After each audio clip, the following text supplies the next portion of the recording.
bukan hanya bermodalkan title, bukan hanya sekedar titipan partai. Benar-benar profesional nggak sih orang-orang yang berada di Kementerian Pariwisata?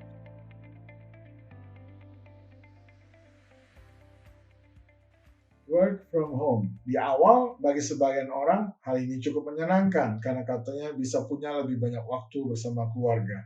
Tetapi ini kan di awal, karena tidak menyangka jika work from home bisa begini lamanya. Kapan ini selesai? Tak ada yang tahu.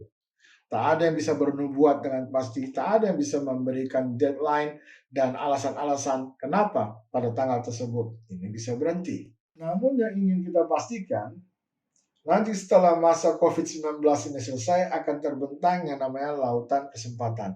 Namun lautan kesempatan ini tidak dimiliki semua orang.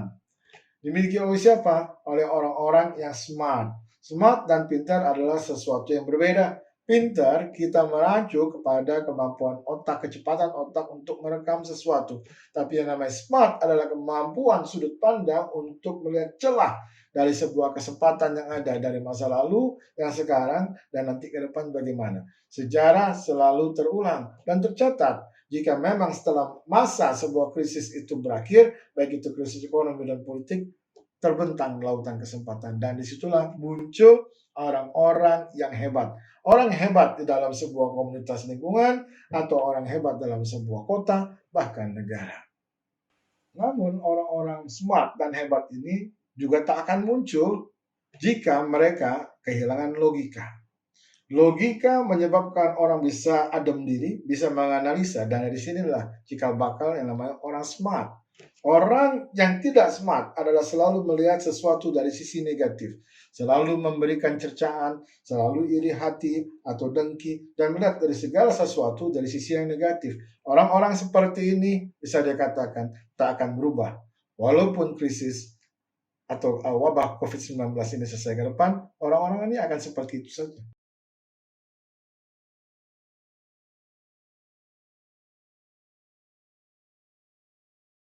Dan di dalam kesempatan ini saya ingin menyinggung mengenai dunia pariwisata. Karena kebetulan saya dari industri pariwisata. Dunia pariwisata adalah sebuah model bisnis yang paling besar bisa menyerap tenaga kerja.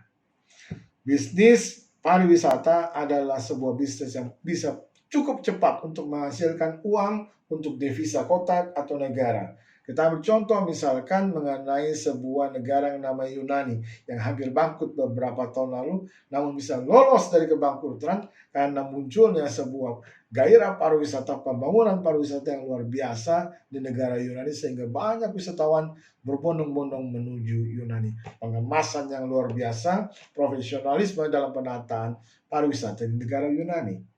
Sesaat lagi saya akan menayangkan sebuah video yang pernah saya buat beberapa waktu lalu, dan ini boleh mengingatkan kepada kita bahwa profesionalisme dalam penanganan sesuatu itu penting. Sebuah patung kecil bisa mengubah kehidupan kota, sebuah patung kecil bisa mengubah kehidupan sebuah negara.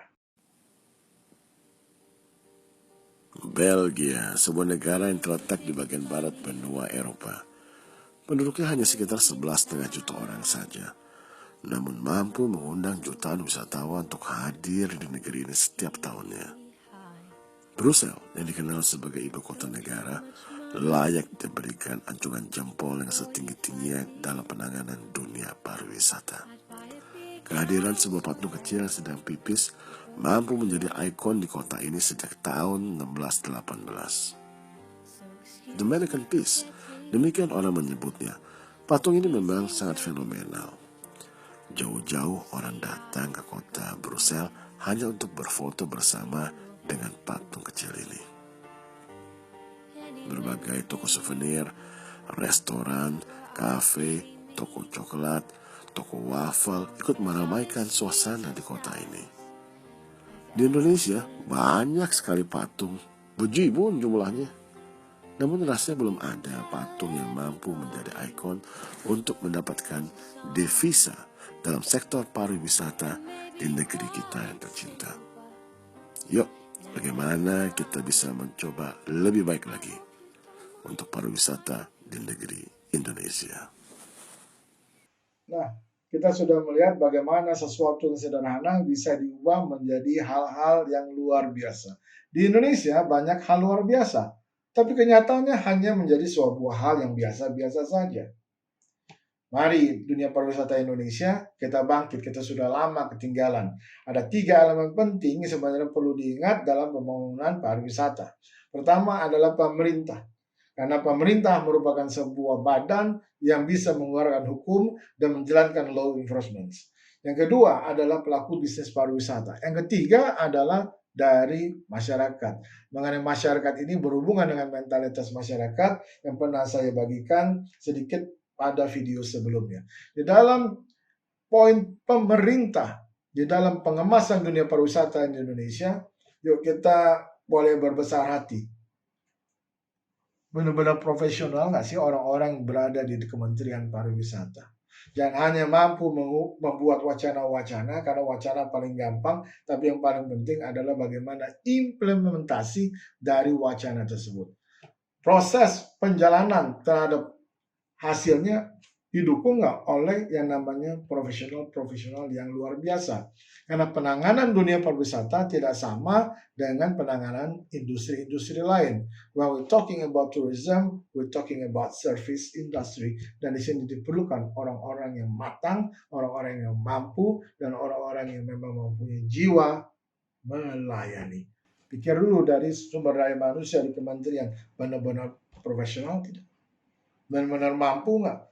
Bukan hanya bermodalkan title, bukan hanya sekedar titipan partai, tapi benar-benar seorang profesional yang mampu. Kalau memang tak bisa, ganti.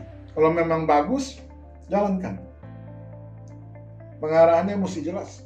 Jadi nggak ketinggalan. Jadi dunia pariwisata Indonesia nggak begitu-begitu aja.